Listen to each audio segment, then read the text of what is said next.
శ్రీ రమణ మహర్షి గారు ఒకరోజు ఆయన ఆశ్రమంలో హాల్లో సోఫా మీద కూర్చొని ఆకాశంలోకి శూన్యంలోకి చూస్తూ తదేకంగా ధ్యానంలో ఉన్నారంట.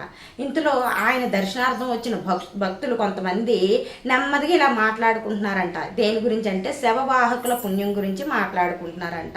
అంటే శవాన్ని తీసుకెళ్లే వాళ్ళ పుణ్యం గురించి, శవాన్ని మోసే వాళ్ళ పుణ్యం కోసం వాళ్ళు మాట్లాడుకుంటున్నారట. మాట్లాడుకుంటుండగా మహర్షి గారు సడన్గా వాళ్ళ వైపు తిరిగి ఇలా అన్నారట, అందరూ శవవాహకులమేనండి అని అన్నారంట.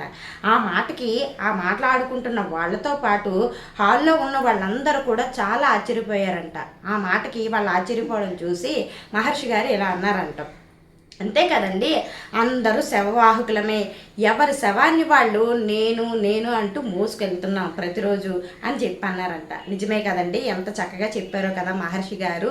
ఇందులోని జీవం ఉన్నంత వరకు మనం అందరం శవం, ఇందులో జీవుడు బయటికి వెళ్ళిపోయిన తర్వాత అందరూ శవం. మనం బ్రతికున్నంత వరకు మన శవాన్ని మనం నేను నేను నేను అంటూ మోసుకెళ్తూ ఉంటాం.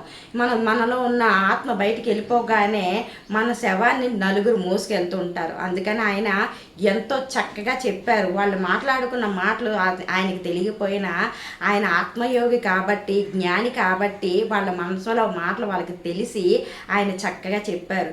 అది వాళ్ళకే కాదు మనకు కూడా జ్ఞానోదయం అయ్యే మాటే. బ్రతుకున్నంత వరకు ఎవరి శవాన్ని వాళ్ళు నేను నేను అనుకుంటూ మోసుకుంటాం. ఇందులో నుంచి జీవం వెళ్ళిపోగానే అది శవం అయిన తర్వాత నలుగురు మోసుకెళ్తారు. ఎంత చక్కగా చెప్పారో కదా రమణ మహర్షి గారికి. ఆయన పాదాలకు నమస్కారాలు. నమస్తే అండి.